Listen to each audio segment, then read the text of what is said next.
Friends, Gujarati ફૂડીમાં તમારું સ્વાગત છે। આજે આપણે બનાવવાના છે રાજમા અને વટાણાની ટિક્કી। તમે એને પેટીસ કહો, ટિક્કી કહો, કટલેસ કહો, કોઈ પણ નામ આપી શકો છો। તો ચલો જોઈ લઈએ કેવી રીતે બને છે।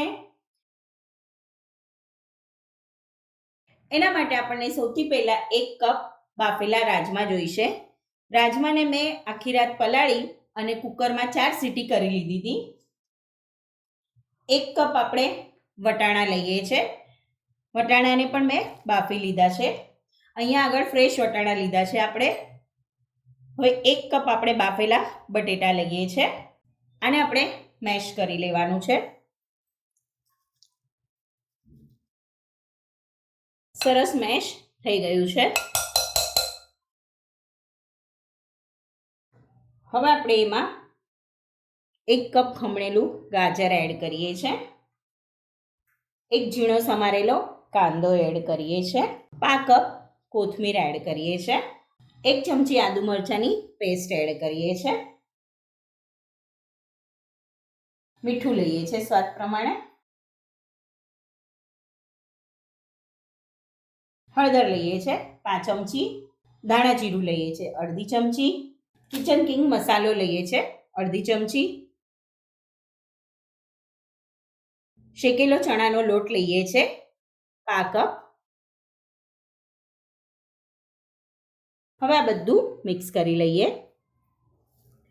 સરસ મિક્સ થઈ ગયું છે। હવે આપણે આની ટિક્કી વાળી લઈએ।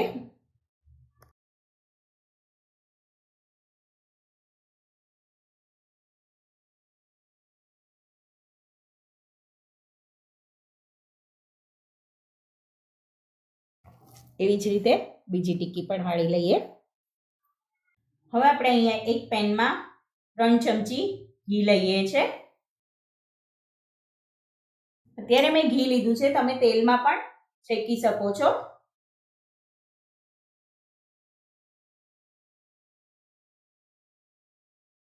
ટિક્કીને બંને બાજુથી સરસ શેકી લઈએ છે। ટિક્કીને ફેરવી લઈએ।